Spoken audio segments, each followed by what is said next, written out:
येथे विहिरीत आढळले दोघांचे मृतदेह। बेपत्ता असलेले महिला व युवक विहिरीत मृतावस्थेत आढळले। आत्महत्या केली असल्याचा पोलिसांचा अंदाज।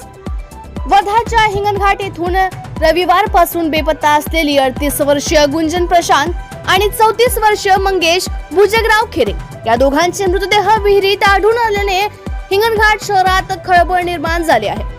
हिंगणघाट येथील बालधूर शेती शिवारात शेतीतील विहिरीत दोघेही मृतावस्थेत आढळून आले। रविवारी गुंजन इंगळे आणि मंगेश खेरे हे मोटरसायकलने घराबाहेर पडले होते। त्यानंतर दोघेही बेपत्ता झाल्याने त्यांच्या नातेवाईकांनी हिंगणघाट पोलीस ठाण्यात हरवल्याची तक्रार दाखल केली होती। पोलीस त्यांचा शोध घेत असतानाच ही धक्कादायक घटना समोर आली। घटनास्थळी दोघांचे मृतदेह विहिरीत एकमेकांच्या कमरेला दुपट्टा बांधलेल्या अवस्थेत आढळून आले। प्राथमिक स्तरावर ही आत्महत्येची घटना असल्याचा संशय व्यक्त केला जात असला तरी आत्महत्येमागील नेमके कारण अद्याप स्पष्ट झालेले नाही।